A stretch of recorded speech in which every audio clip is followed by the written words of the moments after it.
Good afternoon. Welcome to good health. Rheumatoid ఆర్థరైటిస్తో బాధపడుతున్నారా? కీళ్ల నొప్పి మరియు మోకాళ్ల నొప్పితో ఇబ్బంది పడుతున్నారా?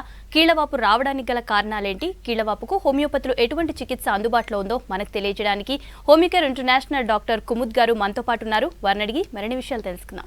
Hi doctor, good afternoon. Good afternoon. Yes doctor, ముందుగా చెప్పండి, ఇంతకు ముందుతో పోల్చుకుంటే ఇప్పుడు కీళ్ల నొప్పులు కానీ మోకాళ్ల నొప్పులు కానీ ఎక్కువ అయ్యాయి. అసలు ఇవి రావడానికి రీజన్స్ ఏంటి? Okay, so first of all మనం ఆర్థరైటిస్ అంటే ఏంటి అది కొంచెం డీటెయిల్గా తెలుసుకుందాం. ఆర్థరైటిస్, ఇది ఆర్థరైటిస్ అనేది ఒక 2 వర్డ్స్తోని కంప్లీట్గా ఆర్థరైటిస్ ఫామ్ అవుతుంది. ఆర్థర్ అంటే మన జాయింట్స్, ఎక్కడైతే బాడీలో జాయింట్స్ ఉంటాయి దానికి ఆర్థర్ అంటారు. ఐటిస్ అంటే వాపు, ఇన్ఫ్లమేషన్. ఎక్కడైనా కూడా బాడీలో జాయింట్స్లో, అది ఏ జాయింట్స్ అయినా సరే, చిన్న జాయింట్స్ అయినా సరే, పెద్ద జాయింట్స్ అయినా సరే, దానికి మనము ఆర్థరైటిస్ అనేది అంటాం. ఆర్థరైటిస్ లోపల ఏ జాయింట్ అయినా సరే దాని లోపల బాగా ఎక్కువ వాపు ఉండడం, పెయిన్ ఉండడం, వాపు వల్ల రెడ్ కలర్ అంటే చాలా ఎక్కువగా రెడ్నెస్ ఉండడం, దీనికి మనం ఆర్థరైటిస్ అనేది అంటాం. ఆర్థరైటిస్ బేసికల్లీగా ఒక 2 to 3 టైప్స్ ఆఫ్ ఆర్థరైటిస్ అనేది ఉంటాయి. ఒకటి మేజర్గా మనం చూసేది ఆస్టియో ఆర్థరైటిస్, సెకండ్ వచ్చేసి రూమటాయిడ్ ఆర్థరైటిస్, థర్డ్ వచ్చేసి గౌటీ ఆర్థరైటిస్, ఇంకా పాలీ ఆర్థరైటిస్. సో మనం క్లినికల్ ప్రాక్టీస్లో ఎక్కువగా చూసేది ఆస్టియో ఆర్థరైటిస్, సెకండ్ వచ్చేసి రూమటాయిడ్ ఆర్థరైటిస్. ఆస్టియో ఆర్థరైటిస్ అంటే జనరల్గా బోన్ లోపల, బొక్కల లోపల స్పెషల్గా 2 జాయింట్స్ మధ్యన ఉన్న వాపుకి మనం ఆస్టియో ఆర్థరైటిస్ అనేది అంటాం. మన మోకాల లోపల ఒక కార్టిలేజ్ అనేది ఉంటుంది, అది ఏజ్ వల్ల డీజనరేషన్ అంటే మైల్డ్గా అది కాల్షియం అండ్ విటమిన్ D3 తక్కువ అయినప్పుడు సన్నగా అయిపోతుంది, దానికి జనరల్గా డీజనరేషన్ అనేది అంటాం. సో ఇది జరిగినప్పుడు మనం దానికి ఆస్టియో ఆర్థరైటిస్ అనేది అంటాం. అలాగే రూమటాయిడ్ ఆర్థరైటిస్ అంటే జాయింట్ పైన ఉన్న ఏదైతే లైనింగ్స్ ఉంటాయో 1, 2, 3 మనకు లేయర్స్ అనేది ఉంటాయి, ఆ లేయర్స్లో వాపు ఉన్నప్పుడు మనం దానికి రూమటాయిడ్ ఆర్థరైటిస్ అనేది అంటాం. సో జనరల్గా తెలుగులో దీనికి వాతం అనేది జనరల్గా చాలామంది దీనికి అర్థం చేసుకుంటారు, నార్మల్ లాంగ్వేజ్లో దీనికి వాతమే అంటారు. థర్డ్ వచ్చేసి గౌటీ ఆర్థరైటిస్ అనేది చాలా ఎక్కువగా కామన్ కండిషన్ కాదు, కాకపోతే ఒక 20% కేసెస్ మనం చూస్తూ ఉంటాం మన ప్రాక్టీస్లో. యూరిక్ యాసిడ్ ఎక్కువగా అయినప్పుడు, ప్రోటీన్ ఎక్కువగా తీసుకున్నప్పుడు ప్యూరిన్స్ అనేది మన బ్లడ్లో ఎక్కువ అవుతాయి, దానివల్ల యూరిక్ యాసిడ్ అనేది సడన్గా ఎక్కువగా అయిపోతున్నది. సో దానికి గౌటీ ఆర్థరైటిస్ అనేది అంటాం. ఎస్ డాక్టర్, అయితే ఆస్ట్రియో ఆర్థరైటిస్ ఉన్న వాళ్ళకు ఇనిషియల్ స్టేజ్ నుంచి ఏంటంటే నార్మల్గా బాడీ పెయిన్స్ ఇలా వస్తూ ఉంటాయి కదా, ఇనిషియల్ స్టేజ్ నుంచి ఎలాంటి సిమ్టమ్స్ కనిపిస్తాయి ఆస్ట్రియో ఆర్థరైటిస్ ఉన్న వాళ్ళకి? ఎస్, సో జనరల్గా ఆస్టియో ఆర్థరైటిస్ అండ్ రూమటాయిడ్ ఆర్థరైటిస్కి ఒక మేజర్ డిఫరెన్స్ అనేది ఉంటుంది. ఆస్టియో ఆర్థరైటిస్ ఎప్పటికైనా కూడా పెద్ద జాయింట్స్ అంటే వెయిట్ బేరింగ్ జాయింట్స్ అంటే మన మోకాళ్ళ మీద, 2 నీస్ మీద మన బాడీది 100% వెయిట్ అనేది దాని మీద వస్తుంది, బరువు అనేది వస్తుంది. సో జనరల్గా ఆస్టియో ఆర్థరైటిస్ ఎప్పటికైనా కూడా పెద్ద జాయింట్స్లో అంటే వెయిట్ బేరింగ్ జాయింట్స్లో అనేది ఉంటుంది. అలాగే రూమటాయిడ్ ఆర్థరైటిస్ స్మాల్ జాయింట్స్ అంటే చిన్న joints. First of all rheumatoid arthritis start అయినప్పుడు పేషెంట్ ఎప్పటికైనా కూడా హ్యాండ్స్లో మార్నింగ్ లేసినప్పుడు స్టిఫ్నెస్ ఉంది అంటే బాగా టైట్గా ఉన్నది, హ్యాండ్ ఫోల్డ్ చేయడానికి రావట్లేదు, బాగా ఎక్కువ వాపు ఉన్నది. అలాగే కొంచెం మధ్యాహ్నం అయిన తర్వాత వాపు తగ్గిపోతుంది, పెయిన్ తగ్గిపోతుంది. ఇది classical symptom of rheumatoid arthritis. Yes doctor, అయితే ఆస్ట్రియో అండ్ రుమటాయిడ్ ఆర్థరైటిస్ అని అన్నారు కదా, అయితే ఈ రెండిట్లో ఏది తగ్గడానికి ఎక్కువ టైం తీసుకుంటుంది అండ్ ఏది డేంజరస్ అని చెప్పొచ్చు అంటారు? ఎస్, సో జనరల్గా రూమటాయిడ్ ఆర్థరైటిస్ అనేది మన రూమటాలజీ ప్రకారంగా అది కొంచెం ఎక్కువగా టైం పడుతుంది, ఎక్కువగా డేంజరస్ అనేది ఉంటుంది. ఎందుకంటే అది జాయింట్ లోపల ఉండదు, ఓన్లీ జాయింట్ బయట ఏదైతే లేయర్స్ ఉంటాయి దాంట్ లోపల చాలా ఎక్కువగా వాపు ఉంటుంది, దానికి రూమటాయిడ్ ఆర్థరైటిస్ అంటాం. అది మనకు ఎక్కువగా టైం అనేది తీసుకుంటుంది అండ్ పేషెంట్ చాలా కాలం వరకు 90% డాక్టర్స్ ఒకటే విషయం చెప్తారు, రూమటాయిడ్ ఆర్థరైటిస్ ఉన్నప్పుడు మీరు లైఫ్ టైం మెడిసిన్స్ అనేది వాడాలి. లైఫ్ టైం మెడిసిన్స్ వాడడానికి ఒక మెయిన్ రీజన్ ఉంటుంది, దానికి సప్లిమెంట్స్ అనేది అవసరం ఉంటుంది. మన బాడీలో కొన్ని విటమిన్ డెఫిషియన్సీ, అన్నోన్ కాజెస్ ఉన్నప్పుడు మన బాడీలో విటమిన్ డెఫిషియన్సీ అనేది ఉంటుంది. ప్లస్ సెకండ్ వచ్చేసి రూమటాయిడ్ ఆర్థరైటిస్ నేచర్లో ఒక ఆటో ఇమ్యూన్ డిసార్డర్ అంటే మన బాడీలో ఉన్న సెల్స్కి డిస్ట్రాయ్ చేస్తుంది, మన బాడీలో ఉన్న సెల్స్ దానికి అర్థం చేసుకోకుండా మన బాడీకి డిస్ట్రాయ్ చేస్తుంది. కాబట్టి ఆటో ఇమ్యూన్ డిసార్డర్స్ జనరల్గా ఎక్కువగా డేంజరస్ ఉంటాయి, ఎక్కువగా డిఫికల్ట్ ఉంటాయి అండ్ చాలా కాలం వరకు ట్రీట్మెంట్ అవసరం ఉంటుంది. ఎస్ డాక్టర్, కాల్ తీసుకుందాం. శ్రీనివాస్ గారు, ఎస్ చెప్పండి, మీ ప్రాబ్లం ఏంటి? డాక్టర్ గారు ఉన్నారు, మాట్లాడండి. చెప్పండి మేడం గారు. నా వయసు 45 years అండి. Okay sir. చెప్పండి. టీవీ వాల్యూమ్ తగ్గించి మాట్లాడండి శ్రీనివాస్ గారు. అలాగే మేడం. ఎస్ చెప్పండి. మా వయసు 45 years అండి. ఓకే. తర్వాత కూర్చున్నా లేచినప్పుడు కూడా టక్ టక్ మన సౌండ్ వస్తే మోకాల్లో నుంచి నొప్పి పడుతుందండి బాగానే. నడిచినప్పుడు కూడా నొప్పి వస్తుంది, ఏదైనా స్టెప్స్ ఎక్కినప్పుడు కూడా నొప్పి వస్తుంది. ఓకే సార్, ఇది ఎప్పటి నుంచి జరుగుతుంది? 6 months, 1 year, 2 years ఎప్పటి నుంచి జరుగుతుంది? ఇంచుమించు 3 months నుంచి ఉందండి. తర్వాత దీంట్లో కనిపిస్తే ఏంటంటే ఫుల్లీ హెల్తీ అండి. నాకు ఏ ప్రాబ్లమ్స్ ఉన్నాయి. యూరినల్ పాస్ చేసినప్పుడు మాత్రం కొద్దిగా కలర్ మారుతున్నట్టు అవుతుంది. ఒక ఆర్ఎంపీ డాక్టర్ని కన్సల్ట్ చేస్తే మీరు వాటర్ ఎక్కువ తాగండి అన్నారు. 2 ప్రాబ్లమ్స్ అండి. ఓకే. సో మీవి బ్లడ్ టెస్ట్ కానీ లేకపోతే 2 మోకాలది ఎక్స్రే ఏమైనా జరిగిందా? ఎక్స్రే ఏం చేయలేదు. బ్లడ్ టెస్ట్ అయితే చేయించిన అన్ని నార్మల్ ఉన్నాయి, బాగున్నాయి. హెల్త్ కండిషన్ అంతా బాగుంది. బ్లడ్ పర్సంటేజ్ కూడా బాగుందన్నారు. నా బ్లడ్ వచ్చి O positive madam. Okay sir, మీ హైట్ వెయిట్ ఎంత చెప్పగలరా? మా హైట్ వచ్చి 5.5 అండి. వెయిట్ వచ్చి 62 kgs అండి. ఓకే అండి. సార్ నేను దీనికి ఆన్సర్ ఇస్తాను, సరిగ్గా ఆన్సర్ ఇస్తాను నేను దీనికి. సో కాలర్ గారు అడిగింది 3 months నుంచి 2 మోకాళ్ళలో పెయిన్ అనేది ఉంటుంది. మెట్లు ఎక్కడం అనేది చాలా ఇబ్బందిగా ఉన్నది, కింద కూర్చోవడం ఇబ్బందిగా ఉన్నది. సో రిపోర్ట్స్ అనేది ఇంకా జరగలేదు. నేను ఒక సజెషన్ ఇస్తా, మీకు బ్లడ్ టెస్ట్ మాత్రమే మీరు చేయించుకున్నారు. ఒక్కసారి 2 నీ జాయింట్స్ది ఎక్స్రే అనేది చేపిండి. ఈ ఎక్స్రేలో ఎగ్జాక్ట్గా మీకు ఆస్టియోఆర్థరైటిస్ ఎంత ఉంది అర్థం అవుతుంది. 3 months నుంచి ఉన్నది కాబట్టి మీకు ఇనీషియల్ స్టేజ్ ఆఫ్ ఆస్టియోఆర్థరైటిస్ అంటే ఓన్లీ స్టార్టింగ్ స్టేజ్, ఇప్పుడు మాత్రమే స్టార్ట్ అయ్యింది. అండ్ లేకపోతే grade 1, ఇవి 2 మాత్రమే పాసిబిలిటీ ఉన్నది. మీరు ప్రెజెంట్గా అయితే కరెక్ట్ సరిగైన ఆహారం తీసుకోండి. కాల్షియం రిచ్ ఫుడ్ అనేది మీరు ఎక్కువగా తీసుకోవాలి. ఈ టైంలో కొంతకాలం వరకు కాల్షియం టాబ్లెట్స్ అనేది డాక్టర్ సజెస్ట్ చేస్తూ ఉంటారు. మీరు కన్సల్ట్ అయ్యి మళ్ళీ ఒకసారి తీసుకోండి. దీంతోపాటు ప్రెజెంట్గా మీ హైట్ అండ్ వెయిట్ కరెక్ట్గా ఉన్నది. కాకపోతే ఈ హైట్ అండ్ వెయిట్ ప్రకారంగా మీ వెయిట్ అనేది ఎప్పటికైనా కూడా ఇంతే ఉండాలి. వెయిట్ పెరిగితే మాత్రం డెఫినెట్గా మీకు ఈ ఆస్టియోఆర్థరైటిస్ అనేది సమస్య ఇంకా ఇంక్రీజ్ అవుతుంది. ఏజ్ 45 years ఉన్నది. జనరల్గా మగవాళ్ళలో 50 years తర్వాత కాల్షియం అనేది తగ్గుతుంది, ఆడవాళ్ళలో 40 years తర్వాత కాల్షియం అనేది తగ్గుతుంది. కాకపోతే ఈ రోజు ఏ ఏజ్లో అయినా కూడా కాల్షియం తగ్గడం మనం చూస్తూ ఉన్నాం. సో డెఫినెట్గా మీరు దీనికి ఫర్దర్గా ఇక్కడే స్టాప్ చేయాలంటే సరిగ్గా ట్రీట్మెంట్ తీసుకోండి. అట్లీస్ట్ ఒక 6 months to 1 year మెడిసిన్స్ మీరు వాడండి. అండ్ ఫిజియోథెరపీ అంటే కొన్ని ఎక్సర్సైజెస్ ఉంటాయి, నీకి స్ట్రాంగ్ చేసే ఎక్సర్సైజెస్ మీరు కరెక్ట్గా ఫిజియోథెరపిస్ట్ దగ్గర మీరు వెళ్ళి నేర్చుకోండి. ఇది మీరు చేస్తే మీకు ఫ్యూచర్లో ఎక్కువగా పెద్దగా ప్రాబ్లం అనేది రాదు. ఎస్ డాక్టర్, రుమటైడ్ ఆర్థరైటిస్కి ఎలాంటి సిమ్టమ్స్ కనిపిస్తాయి ఏంటంటే ఇనిషియల్ స్టేజ్ నుంచి కూడా ఎలా ఐడెంటిఫై చేయొచ్చు అంటారు రుమటైడ్ ఆర్థరైటిస్ని? సో జనరల్గా రూమటాయిడ్ ఆర్థరైటిస్ అనేది ప్రోటీన్ ఫుడ్ ఎక్కువగా తీసుకున్నప్పుడు కొంచెం ఎక్కువగా పెయిన్స్ వస్తున్నాయి అని చాలామంది పేషెంట్స్ అంటూ ఉంటారు. అండ్ ప్రోటీన్ ఎక్కువగా హై క్వాంటిటీస్లో తీసుకున్నప్పుడు డెఫినెట్గా రూమటాయిడ్ ఆర్థరైటిస్ ఒక ఆటో ఇమ్యూన్ డిసార్డర్ ఉండడం వల్ల కొంచెం పెయిన్ అనేది ఎక్కువగా అవుతుంది. సో సిమ్టమ్స్ వచ్చేసి పేషెంట్ ఎప్పటికైనా కూడా మార్నింగ్ లేవగానే చాలా ఎక్కువగా స్టిఫ్ ఉంటుంది. నా జాయింట్, అది ఏ జాయింట్ అయినా సరే, ఫస్ట్ ఎక్కడైతే అఫెక్ట్ అవుతుందో ఆ జాయింట్ బాగా స్టిఫ్ ఉన్నది. మార్నింగ్ లేవగానే చాలా ఎక్కువ స్టిఫ్ ఉంది, నేను నడవనికే రావట్లేదు, నేను డెఫినెట్గా కొన్ని స్ట్రెచింగ్ ఎక్సర్సైజెస్ ఒక 10-15 minutes చేస్తేనే నేను కాలు కింద పెట్టగలుగుతున్నా, నార్మల్గా నేను పని చేయగలుగుతున్నా. ఇంకా ఎండ కొంచెం అంటే మార్నింగ్ 6 o'clock లేసినప్పుడు చాలా ఎక్కువగా పెయిన్ ఉంటుంది, అదే 12 వరకు పెయిన్ తగ్గిపోతుంది, మధ్యాహ్నం 12 వరకు. సో ఇది రూమటాయిడ్ ఆర్థరైటిస్కి సిమ్టమ్స్. డాక్టర్ కాల్ తీసుకుందాం. స్వామి గారు చెప్పండి, మీ ప్రాబ్లం ఏంటి చెప్పండి, డాక్టర్ గారు ఉన్నారు. మేడం మాది కొత్తగూడెం అండి, నా పేరు Swamy. Okay sir. Bhadradri Kothagudem district. నాకు ఇంతకుముందు వెరికోసెస్ ఉంటే ఆపరేషన్ చేయించాము మేడం. ఓకే. ఆపరేషన్స్ అయిపోయిన తర్వాత ఖమ్మం ఆపరేషన్ అయిన తర్వాత మళ్ళీ కింద పాదం దగ్గర జాయింట్ లో నొప్పి వస్తుంది మేడం. కాలు అసలు కింద నడవనే రావట్లేదు, కాలు మొత్తం వాపు తగ్గట్లేదు, వాపుతో పాటు నొప్పి వస్తుంది జాయింట్ లో. ఓకే సార్, మీ ఏజ్ ఎంత సార్? నాది 49 మేడం. 49. వేరే హెల్త్ ఇష్యూస్ ఏమైనా ఉన్నాయి? Diabetes, BP, thyroid?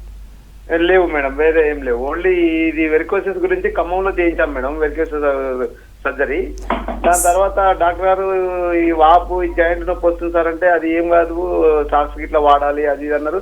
సాక్స్ గిట్లా వాడినా కూడా అసలు తగ్గట్లేదు మేడం, కాలు అట్లే వాపు ఉంటుంది. మన జాయింట్ లో నొప్పి, అసలు కాలు కింద పడుకొని లేచినప్పుడు కాలు కింద పెట్టి నడవాలన్నా కూడా నడవలేకపోతున్నాం. సార్ మీకు మోకాలు నుంచి మొత్తం కింది పాదం వరకు వాపు ఉంటుందా? అవును సార్, అవును మేడం, మోకాల నుంచి కింద జాయింట్ వరకు వాపు ఉంటుంది. ఇదే లెఫ్ట్ ఆపరేషన్ చేయించాను. మొత్తం ఈ కాలు కంటే ఈ రైట్ కంటే ఇది చాలా వాపు ఎక్కువ ఉంటుంది. వాపు ఓకే సార్, మీరు ప్రెసెంట్గా ఇది మళ్ళీ స్టార్ట్ అయిన తర్వాత ఎక్స్రే ఏమైనా చేయించుకున్నారా మోకాళ్ళది? లేదు మేడం, నేను దగ్గర 2 years అవుతుంది. ఆ ఖమ్మం వెళ్ళలేదు. 6 months ఒకసారి వెళ్ళమన్నారు. వెళ్ళిన తర్వాత చూశారు, ఆయన చూసి సాక్స్ రాశారు. 1000 రూపాయలు అయినా సాక్స్ తీసుకున్నా. మీకు ఏం కాదు, సాక్స్ వాడాలి, కార్ పైకి పెట్టి పడుకుంటే తగ్గిపోతుంది అవును సార్ అని చెప్పారు. నేను పోలేదు మేడం, ఇక మళ్ళీ ఖమ్మం వెళ్ళే. మేము ఉండేది కొత్తగూడెం మేడం, మా ఖమ్మం 80 kilometers.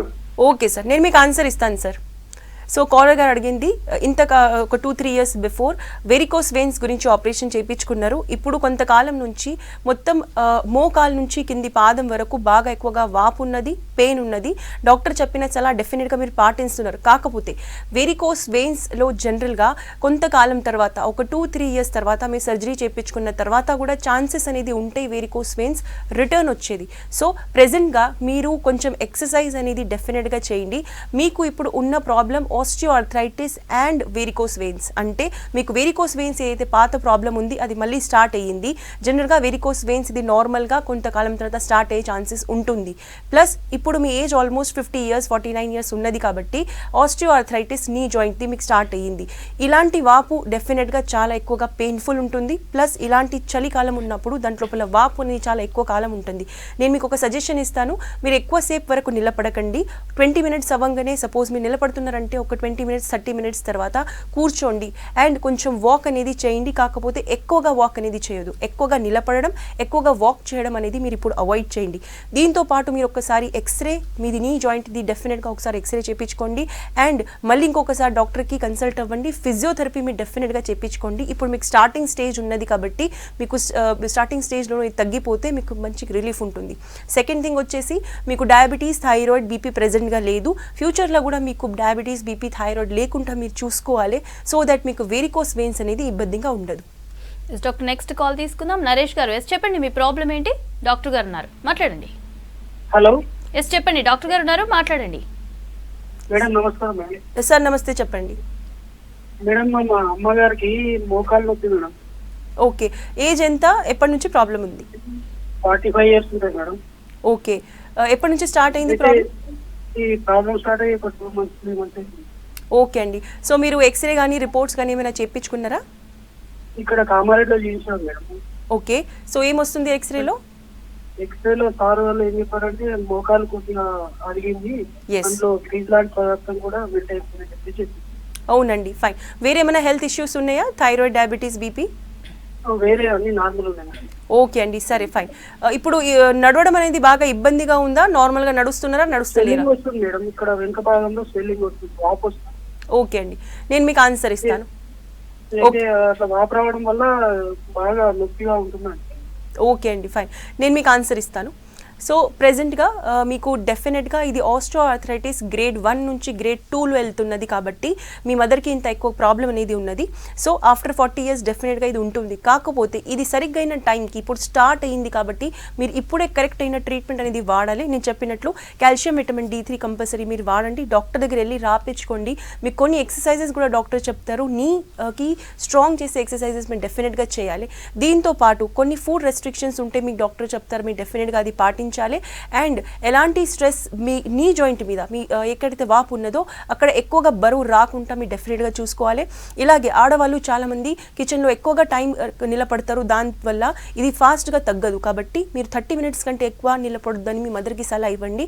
డెఫినెట్గా ఇవన్నీ చేసుకుంటూ మీకు ఫ్యూచర్లో ఇది ఫాస్ట్గా తగ్గుతుంది. ఒక 2 months 3 monthsలో మీకు మంచి ఇంప్రూవ్మెంట్ కనిపిస్తుంది. ఎస్ డాక్టర్, నెక్స్ట్ కాల్ తీసుకుందాం. సత్యనారాయణ గారు, ఎస్ చెప్పండి, మీ ప్రాబ్లం ఏంటి? డాక్టర్ గారు ఉన్నారు, మాట్లాడండి. హలో, నమస్తే మేడం. సార్ నమస్తే, చెప్పండి. మేడం, నేను ఆదిలాబాద్ నుంచి మాట్లాడుతున్నా అండి. ఓకే సార్, మీ ఏజ్, మీ ప్రాబ్లం రెండు చెప్పండి సార్. నా ఏజ్ 34 సంవత్సరాలు ఉంటాయండి. ఓకే, అయితే నేను 19 సంవత్సరాల నాన్ వెజ్ తినడం మానేసిన. అంటే నాకు నేను హాస్టల్లో నా కోడిగుడ్డు కానీ మాంసాహారం కానీ తినలేను. అయితే ఇప్పుడు దాదాపు నాకు మాంసాహారము అలవాటు ఎప్పుడంటే ఇప్పుడు నాకు 19 సంవత్సరాల నుంచి అలవాటు అయిందండి. ఓకే, అయితే నేను అప్పుడు ఒక 5 సంవత్సరాల క్రితము 65 వెయిట్ ఉంటుందండి. ఓకే, ఇప్పుడు 80 వెయిట్ అయినా మేడం. మరి ఓకే, ఇది లేవస్తలేదు, కూర్చుని వస్తలేదు. మీ ప్రాబ్లం ఏంది మేడం మరి ఇది? ఓకే అండి, సరే నేను మీకు ఆన్సర్ ఇస్తాను. సో కాలర్ గారు అడిగింది ఏజ్ వచ్చేసి 34, వెయిట్ అనేది ఇప్పుడు బాగా పెరిగింది, ఇప్పుడు కూర్చోవడం ఇబ్బందిగా ఉంది, ఎక్కువ నడవడం అనేది ఇబ్బందిగా ఉంది. డెఫినెట్గా నేను చెప్పినట్లు 40 ఇయర్స్ కంటే ముందు కూడా ఈరోజు మనం చూస్తూ ఉన్నాము పేషెంట్స్కి ఆస్టియోఆర్థరైటిస్ అనేది ఉన్నది. సో ఈ ప్రాబ్లం ఉన్నప్పుడు మీరు ఎక్కువగా వాకింగ్ అనేది చేయకండి, కాకపోతే ఒక 15 మినిట్స్ వాక్ చేయాలి. మీరు ఫస్ట్ అయితే ఒక్కసారి ఎక్స్రే ఇంకా బ్లడ్ టెస్ట్ రెండు చేయించుకోండి అండ్ సరిగ్గా మెడిసిన్స్ వాడండి. మీరు మెడిసిన్స్ వాడితేనే ఇది ఇక్కడే ఆగిపోతుంది, లేకపోతే ఇంకా ఫర్దర్గా సీరియస్గా అవుతుంది. డాక్టర్ నెక్స్ట్ కాల్ తీసుకుందాం. సౌజన్య గారు, ఎస్ చెప్పండి, మీ ప్రాబ్లం ఏంటి? Good afternoon madam. Good afternoon, చెప్పండి. మ్యామ్ మేము హైదరాబాద్ బోరమా నుంచి కాల్ చేస్తున్నాం మ్యామ్. ఓకే మ్యామ్ మేము 5 ఇయర్స్ కీళ్ళవాపులు ఉన్నాయి మ్యామ్ నాకు. ఓకే, మీ ఏజ్ ఎంత ఇప్పుడు? Rheumatoid arthritis. Okay. Age 30 madam. Okay, so మీకు 25 ఇయర్స్ ఉన్నప్పుడు స్టార్ట్ అయింది. Yes madam. సో మెడిసిన్స్ వాడుతున్నారా కంటిన్యూస్గా? ఎస్ మేడం వాడుతున్నాను. ఓకే, సో మీకు ఇంప్రూవ్మెంట్ ఉందా లేకపోతే ఇంకా ఎక్కువ అవుతుందా every year? Madam cartilage break అయిందని చెప్పారు మ్యామ్. ఓకే, ఎక్కడ నీ జాయింట్లనా? కేర్ హాస్పిటల్ చూయించుకున్నాం మ్యామ్. కేర్ హాస్పిటల్ చూయించుకుంటే కార్టిలేజ్ బ్రేక్ అయిందని చెప్పారు మ్యామ్. ఓకే, సో మీకు చెప్పారా వాళ్ళు ఏం చేయాలి ఇప్పుడు కార్టిలేజ్ బ్రేక్ అయిన తర్వాత? మ్యామ్ మెడిసిన్స్ ఇచ్చారు, ఓకే నాకు రిజల్ట్ ఏం కనబడటం లేదు. ఓకే అండి, ఫైన్. మీరు ఇంట్లో పని ఎక్కువ చేస్తారా, ఎక్కువ నిలబడతారా? స్కూల్లో టీచింగ్ వర్క్ ఉంది. టీచింగ్ వర్క్, ఓకే అండి, నేను మీకు ఆన్సర్ ఇస్తాను. సో కాలర్ గారు అడిగింది టీచర్ ఉన్నారు, 30 ఇయర్స్ ఏజ్ ఉంది, 5 ఇయర్స్ నుంచి రుమటోయిడ్ ఆర్థరైటిస్ ఉంది, నీ జాయింట్ లోపల కార్టిలేజ్ బ్రేక్ అయింది. చూడండి, కార్టిలేజ్ అనేది ఒక కుషన్ ఉంటుంది, మెయిన్ స్ట్రక్చర్ ఉంటుంది మన 2 బోన్స్ మధ్యన. అది బ్రేక్ అవ్వడం అనేది చాలా కొంచెం సీరియస్ ప్రాబ్లం అండి. మీరు కరెక్ట్గా మెడిసిన్స్ వాడండి, మీకు ఇంప్రూవ్మెంట్ కనిపించినా కనిపించకపోయినా మీరు వాడండి. సెకండ్ థింగ్, మీ టీచర్ ఉన్నారు, మీకు డెఫినెట్గా ఎక్కువగా స్టాండింగ్ అనేది ఉంటుంది, అది మీరు ప్రెజెంట్గా అట్లీస్ట్ కొంచెం మీరు రెస్ట్ తీసుకోండి. రెస్ట్ తీసుకొని మీరు సరిగ్గా దానికి ఏదైతే మీకు డాక్టర్స్ మీకు ట్రీట్మెంట్ ఇచ్చారో అది మీరు చేపిస్తేనే ఇది కార్టిలేజ్ అనేది నార్మల్ అవుతుంది. కొన్ని కేసెస్లో ఇది సర్జరీ కూడా అవసరం ఉంటుంది. సో ప్రెజెంట్గా మీరు రెస్ట్ తీసుకోండి. ఫస్ట్ నేను మీకు ఇదే సజెషన్ ఇస్తా, దాని తర్వాత మెడిసిన్స్ వాడుతుంటూ మళ్ళీ డాక్టర్కి మీరు కంటిన్యూస్ టచ్లో ఉండండి. ఇది ఎక్కువ సివియర్ కాకుండా మీరు డెఫినెట్గా చూసుకోవాలి. ఎస్ డాక్టర్, ఆర్థరైటిస్, ఆస్ట్రియో కానీ రుమటైడ్ కానీ ఎవరిలో వచ్చే అవకాశం ఎక్కువగా ఉంటుంది? లైక్ ప్రొఫెషనల్గా కానీ, ఏజ్ పరంగా చూసుకున్నా కానీ, జెండర్ వైజ్ చూసుకున్నా ఎవరిలో ఎక్కువగా వస్తుంటుంది? ఇందాక ఒక కాలర్ అడిగినట్టు 25 ఇయర్స్కి కూడా రుమటైడ్ ఆర్థరైటిస్ వచ్చింది అని అన్నారు కదా, ఈ విధంగా చూసుకుంటే ఎవరిలో ఎక్కువగా వస్తూ ఉంటుంది? ఎస్, సో జనరల్గా ఈ ఆర్థరైటిస్ ప్రాబ్లం అనేది మేజర్గా ఫీమేల్స్కి, ఆడవాళ్ళకి జనరల్గా ఉంటుంది. క్లినికల్గా బుక్స్ ప్రకారంగా చెప్పాలంటే ఆఫ్టర్ 40 ఇయర్స్ మాత్రమే, ఎప్పుడైతే ఈస్ట్రోజన్ హార్మోన్ అనేది బాడీలో తగ్గిపోతుంది ఆడవాళ్ళకి, అప్పుడు మాత్రమే ఈ ఆర్థరైటిస్ స్టార్ట్ అవ్వాలి. కాకపోతే అన్ఫార్చునేట్గా ఈరోజు చాలామందికి లైఫ్ స్టైల్ సరిగ్గా లేకపోవడం, సరిగ్గా అయిన ఫుడ్ తీసుకోకపోవడం వల్ల ఈరోజు ఏ ఏజ్ అయినా కూడా వస్తుంది. దీంట్లోపల ఎక్కువగా స్టాండింగ్, ఎవరైతే నిలబడుతున్నారో వాళ్ళకి ఎక్కువగా ఇబ్బంది ఉంటుంది, సరిగ్గా అయిన ఆహారం తీసుకోకపోవడం, ఇవి మేజర్గా రీజన్స్ అనేది ఈరోజు మనం చూస్తున్నాం. ఎస్ డాక్టర్, అయితే ఎలాంటి లైఫ్ స్టైల్ మెయింటైన్ చేయాలి అండ్ వీటికి ఎలాంటి ఫుడ్ని తీసుకోవాలి? లైక్ ఫుడ్ రిస్ట్రిక్షన్స్ ఏముంటాయి? ఎస్, సో జనరల్గా సరిగ్గైన ఆహారం తీసుకోవాలి అంటే డెఫినెట్గా calcium and vitamin rich food అనేది తీసుకోవాలి. ఆస్టియో ఆర్థరైటిస్ ఉన్న వాళ్ళు కంపల్సరీ ప్రోటీన్, ఇప్పుడు ఒక కాలర్ చెప్పారు కార్టిలేజ్ బ్రేక్ అయింది, మీరు డెఫినెట్గా ప్రోటీన్ ఇంటేక్ అనేది ఇప్పుడు ఎక్కువగా చేయింది. అలాగే రూమటోయిడ్ ఆర్థరైటిస్లో ప్రోటీన్ అనేది తక్కువగా తీసుకోవాలి, గౌటీ ఆర్థరైటిస్లో ప్రోటీన్ అనేది తక్కువగా తీసుకోవాలి. సో ఇవి 2 osteoarthritis and gouty and rheumatoid ఆర్థరైటిస్లో మేజర్ డిఫరెన్స్. ప్రోటీన్ ఆస్టియో ఆర్థరైటిస్లో మీరు డెఫినెట్గా ఎక్కువగా తీసుకోవాలి, ఎందుకంటే కార్టిలేజ్ కానీ బోన్ కానీ, కార్టిలేజ్ అనేది ఒక సాఫ్ట్ టిష్యూ ఉంటుంది, ఆ సాఫ్ట్ టిష్యూకి బిల్డప్ చేయడానికి మనకు ఎక్కువగా ప్రోటీన్ కావాలి. సో మన మసిల్స్ అనేది, టిష్యూస్ అనేది, సాఫ్ట్ టిష్యూస్ ఏదైతే ఉంటాయో కార్టిలేజ్ కానీ, టెండన్స్ కానీ, అవన్నీ కూడా ప్రోటీన్ ద్వారానే ఫామ్ అవుతున్నాయి. అండ్ మల్టీవిటమిన్స్ డెఫినెట్గా మీరు తీసుకోవాలి. రుమటోయిడ్ ఆర్థరైటిస్లో ప్రోటీన్ తగ్గిస్తేనే మీకు ఫాస్ట్గా ఇంప్రూవ్మెంట్ అనేది కనిపిస్తుంది.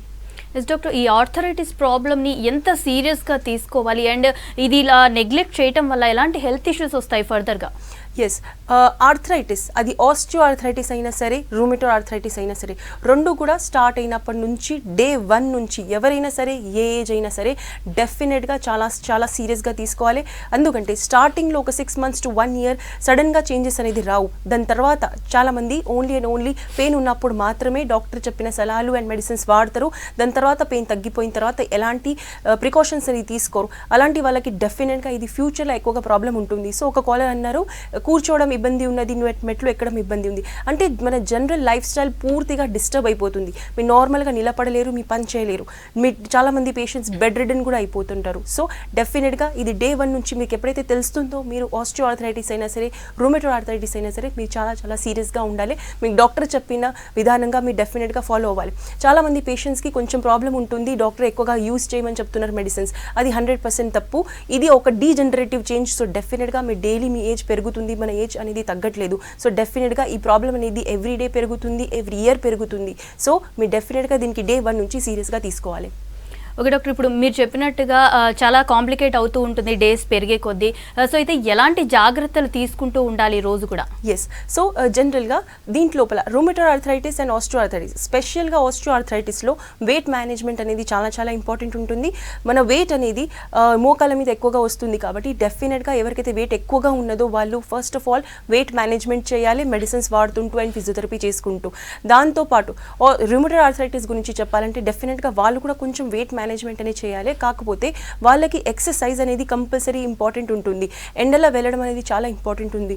మన క్లినిక్లో మనం చూసాము కోవిడ్ తర్వాత, బికాజ్ మనం ఎక్కువగా లాక్డౌన్లో ఉన్నాం కాబట్టి విటమిన్ డి అనేది అందరికీ తగ్గిపోయింది. రూమటోయిడ్ ఆర్థరైటిస్ కేసెస్ చాలా చాలా పెరిగినాయి. ఎవరికైతే లేదో వాళ్ళకి స్టార్ట్ అయింది, ఉన్న వాళ్ళకి చాలా సివియర్గా అయ్యింది. సో వాళ్ళు డెఫినెట్గా ప్రికాషన్స్ పెట్టుకోవాలి. ఎస్ డాక్టర్, ఇప్పుడు మనం అనుకున్నాం 25+ నుంచి కూడా ఆర్థరైటిస్ వస్తుందని, ఇంకా చిన్న పిల్లల నుంచి కూడా ఆర్థరైటిస్ వచ్చే అవకాశం ఉంది అంటారా? సో జనరల్గా ఆస్టియో ఆర్థరైటిస్ అనేది ఇంకా 25 ఇయర్స్ కంటే తక్కువ ఏజ్లో రాదు. కాకపోతే రూమటోయిడ్ ఆర్థరైటిస్ అనేది వచ్చే ఛాన్సెస్ అనేది ఉంటాయి. ఆఫ్టర్ 15 ఇయర్స్ ఒక 10% అమ్మాయిలకి మనం చూస్తూ ఉంటాం వాళ్ళకు రూమటోయిడ్ ఆర్థరైటిస్ అనేది ఉంటుంది. కాకపోతే దాంట్లోపల ఒక 1% పేషెంట్స్కి, స్పెషల్గా అమ్మాయిలకి, యంగ్ ఏజ్ అమ్మాయిలకి ఎస్ఎల్ఈ అంటే సిస్టమిక్ లూపస్ ఎరిథమెటస్, అగైన్ ఇది ఒకటి రూమటోయిడ్ ఆర్థరైటిస్ లాంటిది, స్కిన్ అండ్ జాయింట్కి అఫెక్ట్ చేసే ఆటోఇమ్యూన్ డిసార్డర్. సో ఈ కేసెస్లో 15 ఇయర్స్ ఆన్వర్డ్స్ నుంచి అమ్మాయిల పేషెంట్స్లో మనం చూసాము రూమటోయిడ్ ఆర్థరైటిస్ అనేది మనకు డెఫినెట్గా కనిపిస్తుంది. కాకపోతే ఒక 10% పేషెంట్స్లో డెఫినెట్గా ఇది ఉంది. ఎస్ డాక్టర్, ఇప్పుడు బాడీ పెయిన్స్ ఆర్ ఇట్లాంటి పెయిన్స్ అనగానే ఒక పెయిన్ రిలీఫ్ ట్యాబ్లెట్ వేసుకుంటారు, రిలాక్స్ అవ్వగానే వదిలేస్తారు, అలా రిపీట్ చేస్తూ ఉంటారు. ఇది ఎంతవరకు కరెక్ట్? ఇది ఎలాంటి ఇబ్బందుల్ని తర్వాత ఇన్ ఫ్యూచర్లో ఎలాంటి ఇబ్బందుల్ని కలగజేస్తుంది? ఎస్. సో జనరల్గా పెయిన్ కిల్లర్ ఏం చేస్తుంది? పెయిన్ కిల్లర్ టెంపరీగా మీ బ్రెయిన్కి ఒక సిగ్నల్ ఇస్తుంది, ఇక్కడ ఒక డిస్కంఫర్ట్ ఉంది, ఒక వాపు ఉన్నది, దానికి తగ్గించేసేయండి. సో ఒక 6 అవర్స్ టు 10 అవర్స్ లేకపోతే 24 అవర్స్ కోసానికి, అంటే 1 to 2 days మ్యాక్సిమం కోసానికి ఒక పెయిన్ కిల్లర్ అనేది పనిచేస్తుంది. ఎలా పనిచేస్తుంది? ఓన్లీ మీ బ్రెయిన్కి, మీ ఉన్న ఆర్గన్కి, ఎక్కడైతే సపోజ్ మీకు చేతుల్లో పెయిన్ ఉంది, సో మీ బ్రెయిన్కి అండ్ మీ ఉన్న పెయిన్ ఎక్కడైతే ఉన్నదో దానికి ఒక కట్ ఆఫ్ చేసేస్తుంది. అంటే మీకు పెయిన్ ఉన్నదని తెలివి రాదు. సో ఇది యాక్చువల్గా ఫ్యూచర్లో ఎక్కువ కాలం ఇట్లా చేస్తే డెఫినెట్గా సైడ్ ఎఫెక్ట్స్ ఉంటాయి. అండ్ దీనికి సరిగ్గిన ట్రీట్మెంట్ అనేది పెయిన్ కిల్లర్ మాత్రమే కాదు, supplements, diet, exercise and continuous medication మాత్రమే దీనికి ఒక సొల్యూషన్. ఎస్ డాక్టర్, కొన్ని ఫీవర్స్ చూసుకుంటే బాడీ పెయిన్స్తో వస్తూ ఉంటాయి. ఫర్ ఎగ్జాంపుల్ చికెన్ గున్యా ఇలాంటివి. మళ్ళీ లైఫ్లో మళ్ళెప్పుడు సిక్ అయినా, మళ్ళెప్పుడు ఫీవర్ వచ్చినా కానీ మళ్ళీ అదే రిటర్న్ మళ్ళీ పెయిన్స్తోని మళ్ళీ ఇబ్బంది పడుతూ ఉంటారు కదా. ఇది ఇలా కంటిన్యూ అవటం వల్ల ఆర్థరైటిస్ వచ్చే అవకాశం ఏమన్నా ఉంటుందా? ఎస్, డెఫినెట్గా. ఇప్పుడు కోవిడ్ కానీ, చికెన్ గున్యా కానీ ఇవన్నీ కూడా వైరల్ ఇన్ఫెక్షన్స్ ఉంటాయి. స్పెషల్గా చికెన్ గున్యా వచ్చిన తర్వాత లేకపోతే కోవిడ్ వచ్చిన తర్వాత జాయింట్స్ అనేది వైరస్ ఎవ్రీ జాయింట్కి అండ్ మసల్కి ఎఫెక్ట్ చేస్తుంది. సో ఎవరికైతే ఒక్కసారి లైఫ్లో చికెన్ గున్యా వచ్చింది వాళ్ళకి ఎవ్రీ ఇయర్ ఒక డ్యూరేషన్ అయిన తర్వాత కొంతమంది బాడీలో, అది నీ జాయింట్ అయినా సరే ఎక్కడైనా సరే, పెయిన్స్ అనేది రిపీట్ అవుతూ ఉంటాయి. రూమటోయిడ్ ఆర్థరైటిస్లో ఒక కండిషన్ ఉంటుంది. చికెన్ గున్యా ఎవరికైతే అయిందో వాళ్ళకి 5 ఇయర్స్ లేకపోతే 10 ఇయర్స్ తర్వాత రూమటోయిడ్ ఆర్థరైటిస్ వచ్చే ఛాన్సెస్ మనం చూస్తూ ఉంటాం. ఎస్ డాక్టర్, ఈ ఆర్థరైటిస్కి హోమియోపతిలో ఎలాంటి ట్రీట్మెంట్స్ ఉన్నాయి? అండ్ మీరేమైనా ఎక్సర్సైజెస్ చెప్పడం కానీ లేదంటే డైట్ చార్ట్ ఇలాంటి ఇవ్వడం జరుగుతుందా? ఎస్, డెఫినెట్గా. సో హోమియోకే ఇంటర్నేషనల్లో మనం ఒక కంప్లీట్ పిక్చర్ అనేది రెడీ చేస్తాం. పేషెంట్ది సరిగ్గా కేస్ టేకింగ్ తీసుకుంటాం, వాళ్ళకు ఒక జెనెటిక్ కాన్స్టిట్యూషనల్ మెడిసిన్ అనేది మనం ఫైండ్ అవుట్ చేస్తాం. ఈ కాన్స్టిట్యూషనల్ మెడిసిన్తో పాటు మనం డయట్ చార్ట్, ఎక్సర్సైజెస్, మీరు ఏం చేయాలి, ఏమీ చేయదు, ఎలాంటి జాగ్రత్తలు మీరు పడాలి, అవన్నీ కరెక్ట్గా డీటెయిల్గా మనం పేషెంట్కి చెప్తాం. కాబట్టి 6 months to 12 months టైంలో రిలీఫ్ అనేది ఉంటుంది. సో ఈ కాన్స్టిట్యూషనల్ మెడిసిన్ ఏదైతే ఉంటుందో మన హోమియోకే ఇంటర్నేషనల్లో, అది 100% మన ప్రాబ్లమ్కి, మీరు ఇనిషియల్ స్టేజ్లో ఉన్నారంటే రివర్స్ చేసే ఛాన్సెస్ అనేది చాలా ఎక్కువగా ఉంటాయి. ప్లస్ ఇలాంటి కేసెస్ అన్నీ ఉన్నాయి. చాలామంది కేసెస్లో సర్జరీ, ఎక్కడైతే డాక్టర్స్ చెప్పారో సర్జరీ కంపల్సరీ ఉన్నది, అక్కడ లైఫ్ టైం కోసానికి సర్జరీ అనేది మనం మానేపించాము. ఇలాంటి 80 to 90% కేసెస్ అనేది మన దగ్గర ఉన్నారు. ఎస్ డాక్టర్, అయితే ఈ ఆస్ట్రియో ఆర్థరైటిస్ కానీ ఈ ఆర్థరైటిస్ అన్నీ కూడా వంశపారంపర్యంగా వచ్చే ఛాన్స్ ఎంతవరకు ఉంది అసలు? ఎస్, డెఫినెట్గా ఆస్ట్రియో ఆర్థరైటిస్ అయినా సరే, రూమటో ఆర్థరైటిస్ అయినా సరే, after the age of 25 years suppose మీ ఫ్యామిలీలో మదర్ ఫాదర్ లేకపోతే ఎవరైనా మదర్ ఫాదర్ వాళ్ళ బ్రదర్స్ సిస్టర్స్ లేకపోతే వాళ్ళ పేరెంట్స్ ఉన్నారంటే, ఎవరైనా ఒక్కరికైనా ఉన్నదంటే డెఫినెట్గా మీకు వచ్చే ఛాన్సెస్ 25 to 30% అనేది ఉంటుంది. అలాగే ఏజ్ ప్రకారంగా మీ లైఫ్ స్టైల్ సరిగ్గా లేకపోతే డెఫినెట్గా మీకు ఒక చిన్న ఏజ్లో ఈ ప్రాబ్లమ్స్ ఆస్ట్రియో ఆర్థరైటిస్, రూమటో ఆర్థరైటిస్ ఏదైనా సరే ఉండే ఛాన్సెస్ ఉంటుంది. Okay, thank you doctor. ఇది ఇవాల్టి good health. Stay tune to V6 news.